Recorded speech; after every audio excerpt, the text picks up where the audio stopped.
আচ্ছা, তাহলে শুরু করি আজকের ক্লাস। আমরা অ্যাসিড আর বেসটা পড়েছি না? অ্যাসিড বেস নিয়ে কোনো ডাউট আছে? অ্যাসিডের রিঅ্যাক্টিভিটি নিয়ে, বেসের রিঅ্যাক্টিভিটি নিয়ে উইথ মেটালস, নন মেটালস, তারপরে metallic oxide, non metallic oxide. Metallic অক্সাইডগুলো কীরকম থাকে নেচারে, অ্যাসিডিক না বেসিক? মেটালিক অক্সাইড বেসিক থাকে, আর নন মেটালিক অক্সাইড অ্যাসিডিক। ভুল বলবে না, ঠিক আছে? রেফারেন্সটা যেটা বলেছিলাম সেটাই মাথাতে রাখবে। আচ্ছা, আমরা লাস্ট ক্লাসে আমরা দেখেছিলাম যে when acid reacts with base it produces salt and water, ঠিক আছে? তো এই সল্টটা নিয়ে আমরা কথা বলবো। তাহলে সল্টের ডেফিনেশন কি হবে? অবভিয়াসলি যখন একটা নিউট্রালাইজেশন রিয়েকশন হবে তখন যে প্রোডাক্ট যেটা আসবে সেটাই আমাদের সল্ট হবে। এরকমই মোটামুটি ডেফিনেশনটা আসবে। A compound formed when the replaceable hydrogen atoms of an acid are partially or completely, কি বলেছে? রিপ্লেসেবল হাইড্রোজেন, কথাটা বুঝো। মানে এখানের মধ্যে কে রিপ্লেসেবল? Hydrogen replaceable. তাহলে এই হাইড্রোজেনকে যদি রিপ্লেস করে দেয়, এ কম্পাউন্ডস ফর্ম, একটা কম্পাউন্ড হয়েছে when replaceable hydrogen atom of an acid are partially or completely replaced. এখানে যে রিপ্লেসমেন্টটা হয়েছে এটা কমপ্লিট রিপ্লেসমেন্ট হয়েছে। কোনো কোনো সময় কমপ্লিট রিপ্লেসমেন্ট হয় না, কোনো সময় পার্শিয়াল রিপ্লেসমেন্টও হয়, ঠিক আছে? By a metal or a non metal like radical is called salt, ঠিক আছে? তো নন মেটাল না, metal like radical. Metal like radical কার কথা বলছে? ওই যে NH4, ঠিক আছে? NH4 plus. মেটাল তো সব পজিটিভ থাকে, মেটাল মেটাল রেডিকেলগুলো, ঠিক আছে? যেমন এজি, এজির কি থাকে? এজি প্লাস হয়, ঠিক আছে? তারপরে মনে করো এমজি, এমজির কত হয়? এমজি 2 প্লাস হয়। তো সবগুলোই তো রেডিকেল, আমরা বলি না এগুলো তো সব রেডিকেল। তো এই যে জিনিসটা, এটা তো মেটাল না, but it is positive radical, একটা বলা যায় ইলেকট্রো পজিটিভ রেডিকেল। তো এটাই বলছে মেটাল লাইক রেডিকেলের মতো যদি তারাও যদি রিয়েক্ট করে তখনও যে জিনিসটা তৈরি হবে সেটা হবে আমাদের সল্ট, ঠিক আছে? For example, hydrochloric acid when reacts with sodium it produces sodium chloride as salt and hydrogen gas is liberated, ঠিক আছে? এখানে রিয়েকশনটা কার কার মধ্যে? অ্যাসিড এবং মেটালের মধ্যে। জানি আমরা অ্যাসিড এবং মেটালের রিয়েকশনে কি হয়? সল্ট এবং হাইড্রোজেন গ্যাস তৈরি হয়, ঠিক আছে? Next, list. মানে এখানে কিছু লিস্ট দেওয়া আছে। এই লিস্টের মধ্যে অনেকগুলো সল্টের নাম লেখা আছে, তোমাদের ম্যাটেরিয়ালের মধ্যে আছে। দেখো, ম্যাটেরিয়ালের মধ্যে এই নামগুলো লিখবে তোমরা। এখন আমি এক দুটো হেল্প করবো, সঙ্গে তোমরা সঙ্গে সঙ্গে লিখবে, ঠিক আছে? পেন বের করো বা পেন্সিল বের করো। তো এখানে প্রথম যে সল্টটা দেওয়া আছে সেটার নাম হলো সোডিয়াম ক্লোরাইড। তাহলে সোডিয়াম ক্লোরাইডের ফর্মুলা আমরা জানি। What is the formula of sodium chloride? NaCl, simple, very easy. What is the formula of calcium chloride? লিখে নাও, আমাকে বলতে হবে না, ঠিক আছে? CaCl2, ঠিক আছে? What is the formula of magnesium chloride? MgCl2, very good. What is the formula of zinc chloride? ZnCl2 হবে না? Zn এর তো 2ই, তো ZnCl কেন বললে? ZnCl2। What is the formula of sodium sulphate? Na2SO4। এগুলা সব পেয়েছি, দিস অল আর সল্ট। সল্টের মধ্যে দেখবে একটা মেটালিক পার্ট, একটা নন মেটালিক পার্ট। সবসময় দেখবে সল্ট মানেই হলো একদিক মেটাল থাকবে আর একটা নন মেটাল থাকবে। সোডিয়াম সালফেট লিখে নিয়েছি। Potassium sulphate K2SO4। Calcium sulphate CaSO4, very good. Magnesium sulphate MgSO4, কত সোজা। অ্যালুমিনিয়াম সালফেট,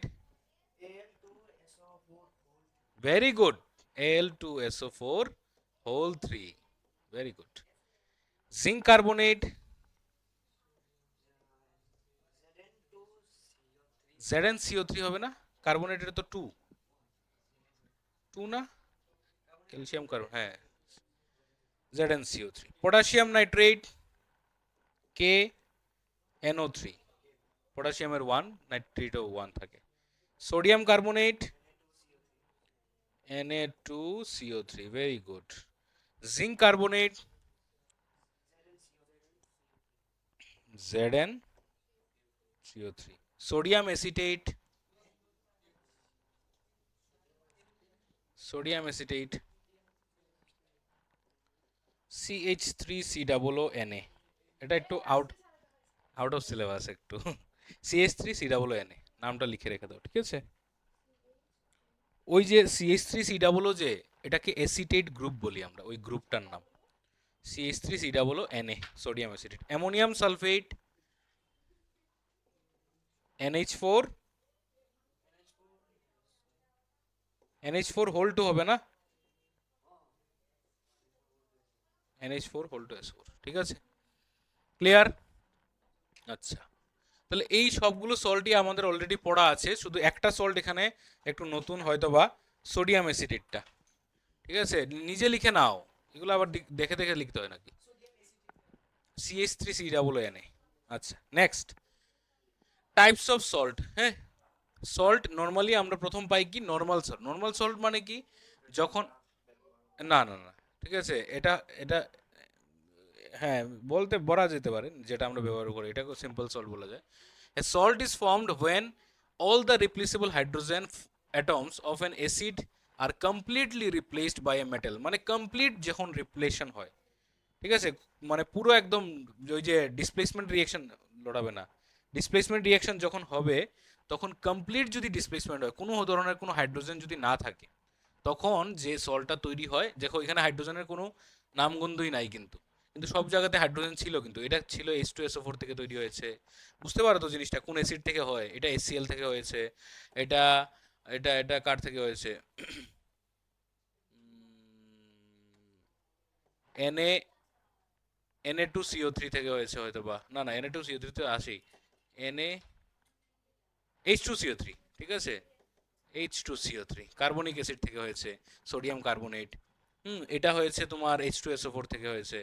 তাহলে সবগুলোতে দেখো H2 কে রিপ্লেস করেছে H2 অ্যাজ কি বলে এটাকে, গ্যাস ফর্মে বেরিয়ে গেছে। তো যে সল্টগুলো তৈরি হবে যেখানে হাইড্রোজেন টোটালি থাকবে না, টোটালি হাইড্রোজেনকে রিপ্লেস করা হবে, ওই ধরনের সল্টগুলোকে আমরা বলবো নর্মাল সল্ট বা নিউট্রাল সল্ট বলা হয় এদেরকে, ঠিক আছে, মনে থাকবে তো? আচ্ছা, নেক্সট দেখো অ্যাসিডিক সল্ট বা অ্যাসিড সল্ট। তাহলে অ্যাসিড সল্ট বা অ্যাসিডিক সল্ট বলতে কি, যেখানের মধ্যে হাইড্রোজেন একটা থেকে যাবে, পুরো কমপ্লিট ওকে সরানো যায়নি, মানে আমরা একটা রিয়েকশন করেছি Na প্লাস, হ্যাঁ পার্শিয়াল এখানে সরেছে, ঠিক আছে, H2SO4, আমাদের কম্পাউন্ডটা তৈরি হয়েছে NaHSO4, যে জায়গাতে হওয়ার কথা ছিল Na2SO4 হওয়ার কথা ছিল, বাট NaHSO4 হয়েছে। তো এই যে সল্টটা তৈরি হবে, এই সল্টটা হাইড্রোজেন থাকবে, মানে পার্শিয়ালি হাইড্রোজেন সরেছে, আর এটার মধ্যে অ্যাসিডিক ক্যারেক্টার থাকবে হালকা, এই সল্টটার মধ্যে হালকা একটু অ্যাসিডিক হবে এটা, ঠিক আছে, সোডিয়াম বাইসালফেট, বাই, সবগুলো বাই থাকবে, সোডিয়াম বাইকার্বনেট, ঠিক আছে, ডাইসোডিয়াম হাইড্রোজেন ফসফেট Na2HPO4, ঠিক আছে। তো এগুলা যেগুলার মধ্যে আমাদের হাইড্রোজেন থেকে যায়, পুরোপুরি কমপ্লিটলি হাইড্রোজেনকে আমরা সরাতে পারি না, রিপ্লেস করতে পারি না, পার্শিয়াল রিপ্লেসমেন্ট হয়, তখন যে সল্টটা তৈরি হয় সেই সল্টটাকে আমরা বলবো কি অ্যাসিডিক সল্ট বা acid salt. Next basic salt বা বেস সল্ট, যেখানের মধ্যে আমাদের OH গ্রুপটা থাকবে, এই দেখো OH গ্রুপ সল্টের মধ্যে আছে, ঠিক আছে, a salt form when replaceable hydroxyl group of a base or alkali are partially replaced, ঠিক আছে, মানে আমরা বেসের মধ্যে কি থাকে, বেসের মধ্যে তো OH থাকে, ঠিক আছে, তাহলে মনে করো আমাদের একটা বেস আছে যার মধ্যে OH আছে, এটার সাথে আমি একটা কোনো একটা মেটালের রিয়াকশন করাচ্ছি, আর আমার OHটা পুরোপুরি রিপ্লেস হয়নি, সেখানে কিছুটা OH এসে গেছে মেটালের সাথে, তখন যে কম্পাউন্ডটা তৈরি হবে, সল্ট তো হবে বাট এটার মধ্যে বেসিক নেচারটা থাকবে বেশি, এটার নাম হবে basic copper chloride. Normally copper ক্লোরাইডের ফর্মুলা কি CuCl2, কিন্তু ঠিক আছে, কিন্তু এখানের মধ্যে কি তৈরি হলো CuOHCl, মানে এখানে হচ্ছে কি Cu আর এদিকে OH আর ওইদিকে আছে Cl, না Cu একটা ইলেকট্রন OH কে দেবে, একটা দেবে Cl কে, আগে Cu দুটো দিচ্ছিল Cl কে, এখন OH একটা নিচ্ছে আর কি, মানে OH এর পরিমাণটা এখানে আছে, তাহলে এই ধরনের সল্টকে আমরা বলি কি বেসিক সল্ট। দেখে বলতে পারবে তো, give an example of basic salt বললে বাস ওইটার মধ্যে শুধু OH লাগিয়ে দেবে, জাস্ট CuOHCl, ঠিক আছে। পিবি আমরা নর্মালি জানি এটা কি, PbNO3 হোল টু, ঠিক আছে, এটার নাম PbNO3 হোল টু। তো এখানে NO3 দুটো না এসে একটা OH তার জায়গা নিচ্ছে, ওইরকম আর কি বিষয়টা, বুঝতে পেরেছো তো? আচ্ছা, সল্ট দেখে বলতে পারবে কোনটা অ্যাসিডিক সল্ট কোনটা বেসিক সল্ট এখন মোটামুটি, ঠিক আছে, OH থাকলে বেসিক, H থাকলে acidic. PH, what is pH, আমরা লাস্ট দিন বলেছিলাম না পিএইচ পেপার পিএইচ স্কেল দিয়ে আমরা ডিসাইড করি। তো পিএইচ হলো এমন একটা নাম্বার যেটা ডিসাইড করে কতটুক অ্যাসিডিক, মানে কতটুক অ্যাসিডিক মিডিয়ামে আছো তুমি, বা কতটুক বেসিক মিডিয়ামে আছো তুমি, বা তোমার কাছে যে সলিউশনটা দিয়েছে সেটা কতটুক অ্যাসিডিক কতটুক বেসিক, বোঝা গেছে জিনিসটা? তাহলে পিএইচ এর ডেফিনেশনটা কি, the scale that measures the concentration of H plus ion. PH এর ফুল ফর্ম কি, potential of hydrogen, potential of hydrogen, ঠিক আছে। H plus ion in an aqueous solution is called pH of that solution, বোঝা গেছে। এখন এই স্কেলটা দেখো এরকম করে দেওয়া আছে, স্কেলটার মধ্যে এই জায়গাতে পিএইচ শুরু হয় 0 থেকে আর এই জায়গাতে শেষ হয় 14 এ গিয়ে, বোঝা গেছে। আর ঠিক মাঝখানে কোনো একটা জায়গাতে পিএইচটা আমাদের থাকে নর্মাল, যেটা 7 থাকে। এখন এই জায়গাতে যতটুক H প্লাস থাকবে, ততটুক OH মাইনাস থাকবে সমান পরিমাণ। আর পিএইচ যত কম থাকবে তত দেখো এইচ প্লাস বেশি থাকবে, পিএইচ যত বেশি থাকবে তত ওএইচ মাইনাস বেশি থাকবে। তাহলে এই দিকে যতগুলো আমরা কম্পাউন্ড পাবো, যতগুলো সলিউশন পাবো, সবগুলো কি হবে? অ্যাসিডিক হবে। আর এই দিকে যতগুলো আমরা পাবো এগুলো কি হবে? এদিকে যতগুলো পাবো এগুলো সব বেসিক হবে 7 এর পর, 7 থেকে ওইদিকে সবগুলো অ্যাসিডিক হবে, ঠিক আছে। 7 নিউট্রাল ওয়াটার, ঠিক আছে। এই যে পিএইচ স্কেলটা দেখতে এরকম হয়, ঠিক আছে। এখানের মধ্যে এই যে স্কেলটা দেখতে পাচ্ছ, এখানের মধ্যে জিরোর মধ্যে কি থাকে? ওই HCl, ঠিক আছে। এরপরে তোমার ওই কি বলে এটাকে, সালফিউরিক অ্যাসিড, নাইট্রিক অ্যাসিড, এগুলো থাকে, ঠিক আছে। তারপর এখানে মোটামুটি সবগুলোর পিএইচ দেওয়া আছে এখানে, ঠিক আছে। ওই যে এই জিনিসটা কি চিহ্ন দিয়েছে? স্টমাক মানে HCl কত থাকে? HCl এর 1 এর মতো থাকে, ঠিক আছে। এটা মনে হয় লেমনের দিয়েছে, তো এরকম অনেক জিনিসের দিয়েছে আর কি। এটা ওয়াইনের দিয়েছে, ঠিক আছে। এটা চার দিয়েছে, কফি, চা বা কফি হতে পারে। এটা জলের দিয়েছে। এটা কিসের বলো তো? ব্লাড। ব্লাড হালকা কিন্তু বেসিক থাকে, blood is basic in nature. এটা সিলিন্ডার, গিজারের আবার পিএইচ হয়নি। আচ্ছা, তো এটা ব্লাড, ঠিক আছে। তারপর এখানে আরো অনেকগুলো জিনিস আছে যেগুলোর পিএইচ আমাদের কিছু কিছু জিনিসের, হ্যাঁ 14-এ একদম থাকতে পারে হয়তো, বা কি থাকতে পারে এটা, কি লিখেছে, ড্রেন ক্লিনার, হ্যাঁ ড্রেন ক্লিনার হতে পারে, ঠিক আছে। যত ওইদিকে যাবে তুমি ক্লিনিং সাবস্টেন্স যেগুলো আছে, ওই সাবান, সোপ, ডিটারজেন্ট, এগুলো সব, হ্যাঁ এগুলো সব বেস, ঠিক আছে। তো ড্রেন ক্লিনারের অলমোস্ট দেখিয়েছে PS14, ঠিক আছে। আচ্ছা, পিএইচ পেপারগুলো দেখতে কিরকম হয়? এরকম শেপে, এরকম হয়, ইয়েলো কালারের হয়। এগুলা যখন আমরা অ্যাসিডিক মিডিয়ামে যখন দেই তখন এরকম রেড কালার দেখায়। তারপরে ওই রেড কালারটা, হ্যাঁ তারপরে ওই রেড কালারটা মিলিয়ে আমরা বলি যে তার পিএইচটা কত, ঠিক আছে। হয়তো বা কোনো অন্য একটার মধ্যে দিলে অরেঞ্জ দেবে, তো অরেঞ্জ দিলে অরেঞ্জ নাম্বার কততে আছে? অলমোস্ট 3 বা 4-এর মধ্যে আছে শেড। ওই শেডগুলো মিলিয়ে আমরা বলি যে এটার পিএইচ হতো। তো পিএইচ মেজার করার সময় সবসময় আমাদের ওই সার্কিট লাগবে না এখন আর, যে বাল্ব কোনটাতে গ্লো হচ্ছে বেশি, বা কোনটা বেশি অ্যাসিডিক, কোনটা বেশি বেসিক, আমরা পিএইচ পেপার দিয়ে বলে দেবো, ঠিক আছে। ওই যে এখানে তিনটে জিনিস নিয়েছে দেখো, Na2CO3 মানে কি? Sodium carbonate. তারপরে কি নিয়েছে? লেমন। আর তারপর কি নিয়েছে? টমেটো, ঠিক আছে। তাহলে এই তিনটে জিনিস যে নিয়েছে এগুলোর মধ্যে বোঝাই যাচ্ছে যে এটা টমেটো অ্যাসিডিক হবে। টমেটো টক জাতীয় জিনিস, একটা একটা ফল, ঠিক আছে। তারপর হ্যাঁ টমেটোর অলমোস্ট ওই যে ইয়ার Na2CO3 সোডিয়াম কার্বনেট, এটার কিন্তু এসে এসে গেছে অলরেডি, ঠিক আছে। টমেটোর অলমোস্ট কত আসবে? 4-5 এরকম আসতে পারে হয়তো বা, ঠিক আছে। কত দেখাচ্ছে? 4 দেখাচ্ছে, হ্যাঁ 4-5 এরকম অ্যাপ্রক্স থাকে আর কি, ঠিক আছে। ডিপেন্ড করবে এখন টমেটোটার উপরও ডিপেন্ড করতে পারে, অনেক জায়গায় টমেটো অনেক রকম হতে পারে। আচ্ছা, হ্যাঁ তো এখন দেখো তোমাদের ম্যাটেরিয়ালে হয়তো বা এই জায়গাটা একটু ভুল দেওয়া আছে। তোমাদের এই যে টেবিলটা আছে, টেবিলটা একটু মিলিয়ে নেবে। 0 to 2 পিএইচ যদি থাকে খুব স্ট্রং অ্যাসিডিক হবে, 2 to 4 যদি হয় তাহলে মিডিয়াম অ্যাসিডিক হবে, 4 থেকে 6.99 যদি হয় তাহলে উইক অ্যাসিড হবে। সিমিলারলি 7-এ এসে আমাদের নিউট্রালে থাকবে। আবার 7.01 থেকে 10 পর্যন্ত কি হবে? উইক বেস হবে। এটা স্ট্রং বেস লেখা আছে না? উইকই আছে, ঠিক আছে। 11 থেকে 12-এ হলে এটা মিডিয়াম বেস হবে, আর 12 থেকে 14 হলে স্ট্রং বেস হবে। বাস একটা চার্ট মাথাতে রাখবে আর কি সবসময়। আচ্ছা ঠিক আছে তো না? আচ্ছা আচ্ছা ঠিক আছে, তো অসুবিধা নেই। এখন এটা খুব ইম্পর্ট্যান্ট একটা টপিক আমাদের, হ্যাঁ importance of pH in everyday life. আমাদের ব্যক্তিগত জীবনে, আমাদের প্রতিদিনের জীবনে পিএইচটা কিভাবে হেল্প করে।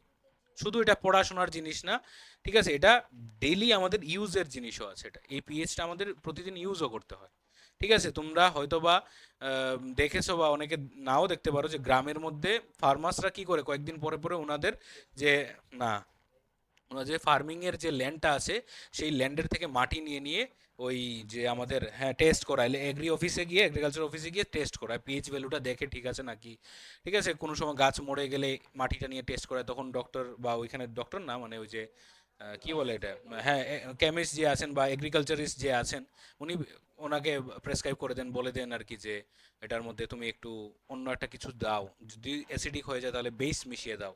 ঠিক আছে, ওই রকম করে আমরা নিউট্রাল করে দিই আর কি। যেমন এখানের মধ্যে দেখো কি করেছে, alkaline substances like lime are added to the soil.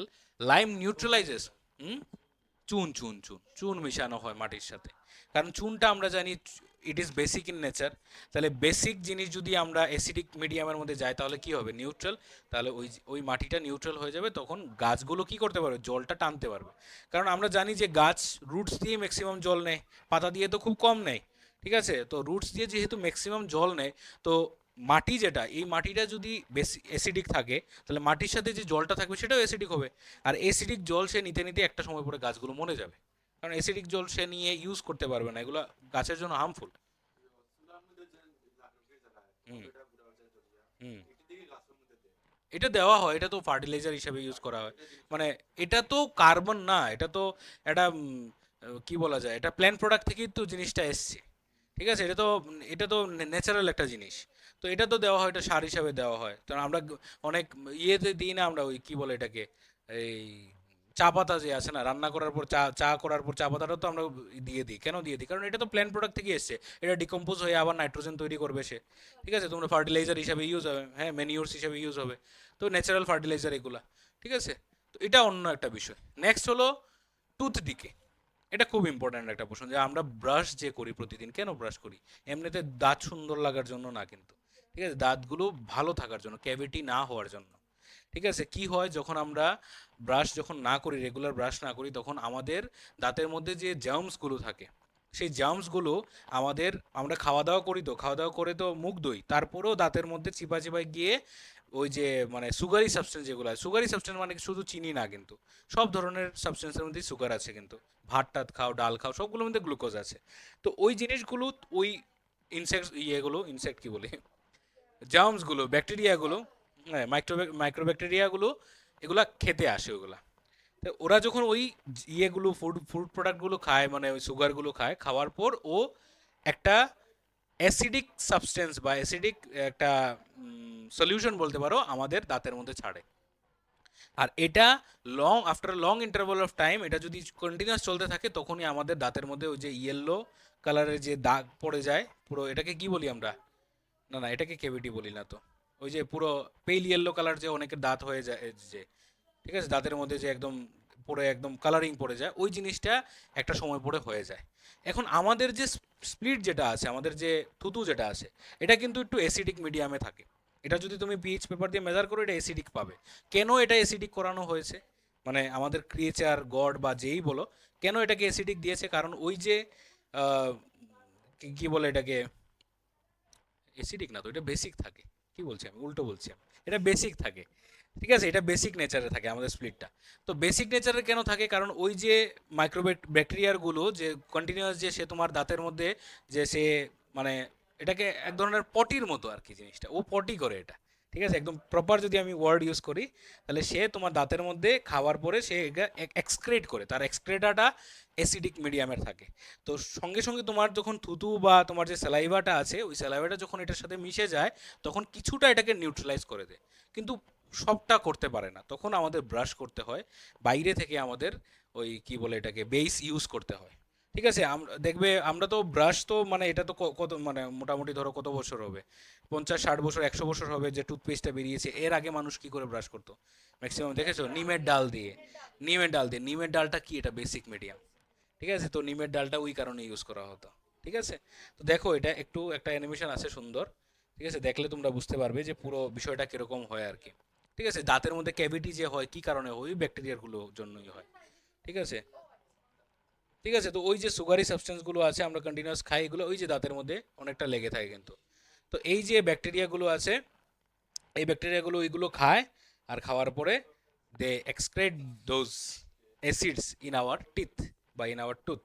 ঠিক আছে, তারপর ওই ওই প্ল্যাক বলে এটাকে। ঠিক আছে, প্ল্যাকগুলো জমে যায়। তো প্ল্যাকগুলো আমরা কন্টিনিউয়াস ওয়াশ করলে যায়, কিন্তু after a long interval of time, যখন আমরা বেশি সময় ব্রাশ করব না, তখন এটা দেখা যাবে যে এমনভাবে ডিজলভ হয়ে, মানে সেটেল ডাউন হয়ে গেছে, এটা আর যাচ্ছে না। আর কন্টিনিউয়াস যখন সে ওই অ্যাসিডগুলো ছাড়বে, ছাড়তে ছাড়তে আমাদের দাঁতের মধ্যে এই ক্যাভিটিগুলো করে দেয়। ক্যাভিটি মানে কি, গর্ত। সিম্পল ক্যাভিটির মিনিং হলো গর্ত। এই দাঁতের মধ্যে গর্ত করে দিল, গর্ত করে দিলে ব্যাকটেরিয়াগুলো ইজিলি তোমার ওই দাঁতের ভেতর দিকে ঢুকতে পারবে, তখন তোমার ওই নার্ভগুলোকে ড্যামেজ করবে।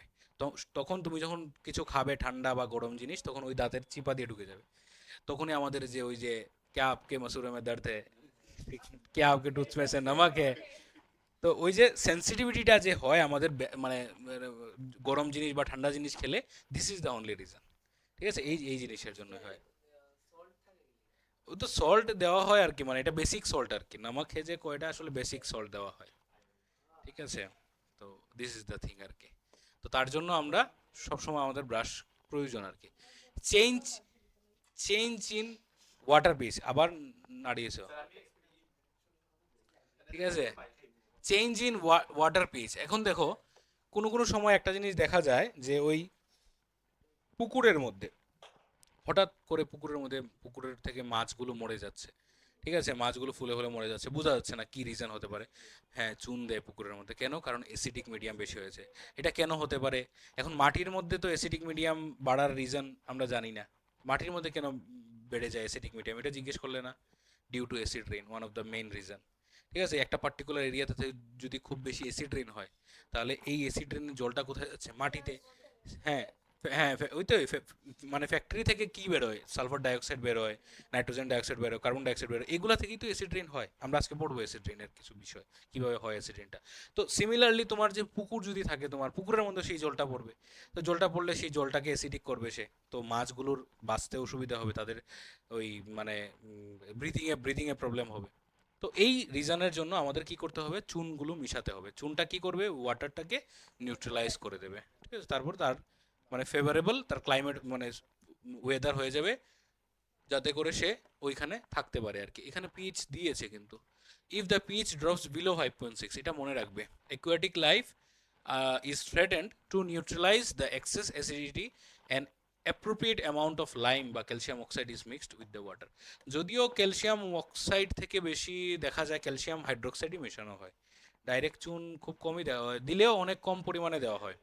খুব, হ্যাঁ, খুব, অনেকে ম্যাক্সিমাম মানুষ ভিজিয়েই দেয়, এটা রিস্কি, তো এটা জিনিসটা জলটা গরম করে দেবে না, মাছ হ্যাঁ মরে যাওয়ার চান্সেস তখন বেশি থাকে, বেশি যদি চুন দিয়ে দেয়।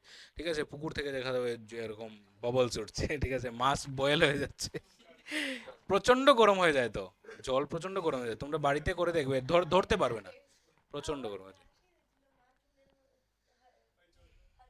ঠিক আছে, effects of pH in the digestive system. এখন আমাদের ডাইজেস্টিভ সিস্টেমেও পিএইচ এফেক্ট করে আমরা জানি। ঠিক আছে, কোথায় থাকে আমাদের ডাইজেস্টিভ সিস্টেম, পিএইচ কি করে আমরা ব্যালেন্স করি? কি হয় দেখো, স্টমাকের মধ্যে এসসিএল, কেন এসসিএল রিলিজ হয়? তোমরা তো বায়ো স্টুডেন্ট, ভালো করে আরো জানবে। কেন কেন কেন এসসিএল রিলিজ কেন হয়? ডাইজেশনের মধ্যে, মেইনলি ডাইজেশনের মধ্যে। এখন সমস্যা কি হয়, যখন আমরা কোনো কারোর আত্মীয়র বাড়িতে যাই বা আমাদের বাড়িতে যখন কোনো রিলেটিভস আসে, তখন আমরা হিসাব ছাড়া বেহিসাবি খাবার খাই। তো বেহিসাবি খাবার খেলে কি হবে? ওই বেহিসাবি খাবারগুলো ডাইজেস্ট করার জন্য বেহিসাবি এসসিএল রিলিজ হবে। তো তোমার পেটের মধ্যে, স্টমাকের মধ্যে নর্মালি যতটুকু এসসিএল রিলিজ হয় তার থেকে পরিমাণটা বেড়ে যাবে। বা এরকমও ভাবা যায় যে আমরা খাবার খেলে পড়ে, ঠিক আছে, এই যদি স্টমাক জানি কিরকম হয়, কিরকম শেপের হয়, ঠিক আছে, মোটামুটি হয়েছে নেই? আচ্ছা, ওই তো তো আছে আছে বিন শেপের না, ঠিক আছে, এই যে, আচ্ছা বুঝলেই তো হবে। তো মনে করো তুমি খাবার দাবার খেয়ে নিলে, হ্যাঁ, খেয়ে খেয়ে নিলে, অনেকটা বেশি খেয়ে নিলে, এখন এসসিএলটা রিলিজ হলো, এসসিএল এই জায়গাতে থাকবে তোমার, তোমার ইসোফেগাস না ওসোফেগাস বলে এটাকে, ইসোফেগাস। ইসোফেগাস হয়ে পুরো একদম গলা পর্যন্ত চলে আসবে, তারপরই আমাদের যে একটা, হ্যাঁ, অ্যাসিডিটি যে বলি আমরা, একটু পরে পরে যে গলা জ্বলে, ঠিক আছে, তারপর হ্যাঁ চুকা ডেক আসে, ঠিক আছে, টক টক মানে তো হ্যাঁ, তখন আমরা ইনো খাই। ঠিক আছে, কেন? বেস, সিম্পল, অ্যান্টাসিড, ঠিক আছে, অ্যান্টাসিড, বেস আর কি, এটা বেসের লিগাই, বেসের ক্যারেক্টারিস্টিক্স। ঠিক আছে, বুঝতে পারতেছো তো? বুঝতে পারলেই। আচ্ছা, তো বিষয়টা হলো এটা আর কি। তো তখন আমরা কি করি? তখন আমরা ওই অ্যান্টাসিড, ঠিক আছে, ডাইজিন, কার্মোজাইম, এগুলো এই ধরনের মানে মেডিসিন আমরা খাই। খেলে কি হয় তখন? হ্যাঁ, কার্মোজাইম বেস, এগুলো সব বেস, তো অ্যান্টাসিড তো এগুলা অ্যান্টি অ্যাসিড। ওই যে মিল্ক অফ ম্যাগনেসিয়া তোমরা পড়েছো, নাম শুনেছো milk of magnesia, it is an antacid. ঠিক আছে, মিল্ক অফ ম্যাগনেসিয়াটা। ঠিক আছে, তো দেখো কিভাবে হয় জিনিসটা আর কি। একটু কিছু হয়তো বা এখানের মধ্যে দেখতে পাবে। ঠিক আছে, বেশি ফুড খেলে একটা after long internal hydrochloric acid, ঠিক আছে, কন্টিনিউয়াস রিলিজ হবে। আর তখন এই যে বেড়ে যাচ্ছে আর কি, দেখাচ্ছে আর কি ইসোফেগাস আর থ্রোট। ঠিক আছে, এখানের মধ্যে চকিং হয়ে যায়, ঠিক আছে, প্রবলেম হয়ে যায়। ওই সে পড়ছে মনে হয় আর কি। ঠিক আছে, অ্যান্টাসিড নিতে হবে, অ্যাসিডের সাথে অ্যালকালি মিশালে সল্ট এবং ওয়াটার হয়ে যায়। তো যে অ্যাসিডটা তৈরি হয়েছে সেই অ্যাসিডটা কি হবে, এখানে সল্ট এবং ওয়াটারে কনভার্ট হয়ে যাবে আর কি। ঠিক আছে, তো তখন অ্যান্টাসিড হয়তো বা দেবে তাকে, এই যে অ্যান্টাসিড। ঠিক আছে, ক্যালসিয়াম কার্বন, হ্যাঁ যে অ্যান্টাসিড তৈরি হলো, অ্যান্টাসিড খেলো, then that person will get relief. ঠিক আছে, সল্ট আর ওয়াটার, টেবল সল্ট, সল্ট খাইলে তো হইতো না। ঠিক আছে, তোমাদের ওইটাই খেতে হবে। সল্ট তো বেসে অ্যাসিডের সাথে সল্ট রিয়েক্ট করে কি করবে, কিছুই করবে না, অ্যাসিডিক অ্যাসিডিক সল্ট হয়ে যাবে। ঠিক আছে, তো এটা দেখো কি হয় পুরো একদম এই যে। ঠিক আছে, এরকম করে কন্টিনিউয়াস, এই যে আমাদের ইসোফেগাসটা আছে না, কন্টিনিউয়াস এই মানে ইয়ের পরিমাণটা বেড়ে যায় তো খাওয়া মানে পেটের মধ্যে অ্যাসিডের পরিমাণটা, তো তখন কন্টিনিউয়াস সে বেরিয়ে আসে আর কি আমাদের গলা থেকে। ঠিক আছে, ওই যে ইয়ে যে কয় কি কয় এটারে, ভমিটিং হয় না, মানে মুখ চুকা চুকা ডেক আসে না, তো এইগুলা তো চকিং করে উপর মানে ভিতর থেকে চলে আসে আর কি, কারণ পুরো স্টোমাক ফুলে গেছে না তোমার, তো উল্টো দিক থেকে এটা এরকম রিভার্স মেরে দেয় আর কি। ঠিক আছে, বেশি খেলেই হয় এটা জিনিসটা সাধারণত। বার্বটা তো হলো তোমার এটা অন্য জিনিসের জন্য। ঠিক আছে, এটা তো হ্যাঁ, এটা তো ডায়াফ্রামের রিজনের জন্য। ঠিক আছে, ডায়াফ্রামের কি কয় এটাকে, ওই ইরেগুলার মোস্ট প্রবলি কি একটা জানি মুভমেন্টের জন্য এটা হয়। ঠিক আছে, এটা তো অন্য একটা জিনিস। ঠিক আছে, অ্যান্টাসিড সাচেস জেলুসিল, ডাইভল, ঠিক আছে, এগুলো ডাইভল এগুলো তো পাওয়া যায় না এখন, ডাইজিন পাওয়া যায়, milk of magnesia. Milk of magnesia হলো ওইটার ইয়েটা আর কি, কম্পোনেন্টটা আর কি। ঠিক আছে, যে থাকে কোন জিনিসটা।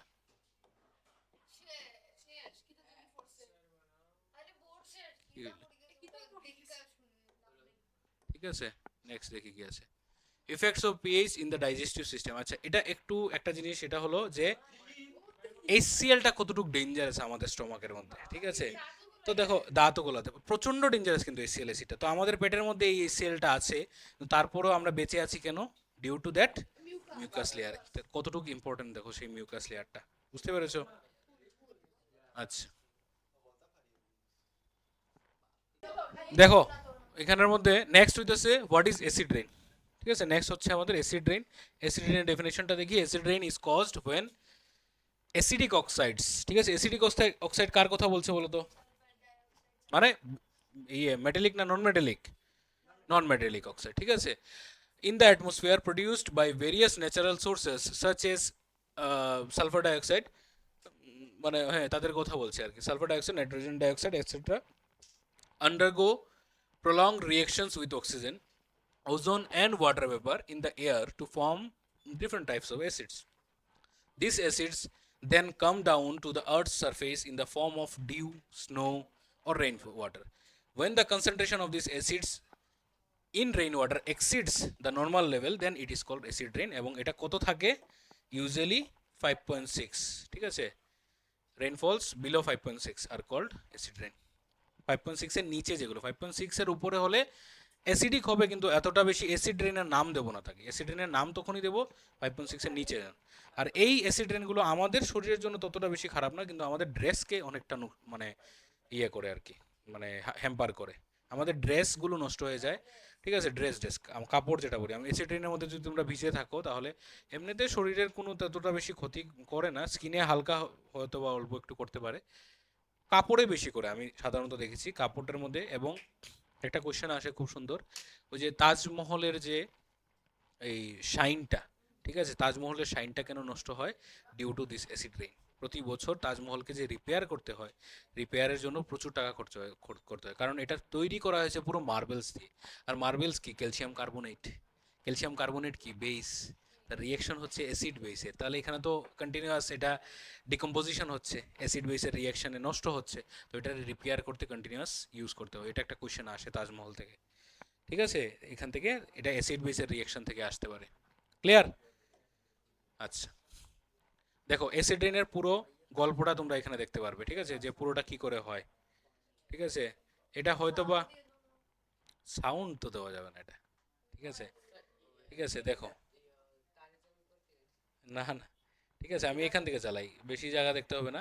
সাধারণত এই যে জিনিসটা দেখাচ্ছে বিভিন্ন ফ্যাক্টরিজ থেকে কোনগুলো গ্যাস, হ্যাঁ কোনগুলো গ্যাস বের হয়, সালফার ডাইঅক্সাইড। ঠিক আছে, কার্বন ডাইঅক্সাইড কোথা থেকে বেরোতে পারে বলো তো? বার্নিং অফ, না না ভেহিকলসে কার্বন ডাইঅক্সাইড, ঠিক আছে বের হয় মেইনলি, ভেহিকলস থেকেও বের হয় অনেকটাই। ঠিক আছে, বৃষ্টিকে আমরা বলি অ্যাসিড রেইন। ঠিক আছে, বোঝা গেছে তো জিনিসটা কি করে হয়। ঠিক আছে, এন্ড অফ স্লাইড, আর তো কিছু নেই। তাড়াতাড়ি শেষ হয়ে গেল, কয়টা বাজে? ঠিক আছে, থ্যাংক ইউ এভরিওয়ান। ঠিক আছে, তো হ্যাঁ এখন তোমরা একটু ম্যাথসটা একটু তোমরা দেখে নেবে, ঠিক আছে, তারপর আমরা আজকে ক্লাস শেষ করবো, ঠিক আছে।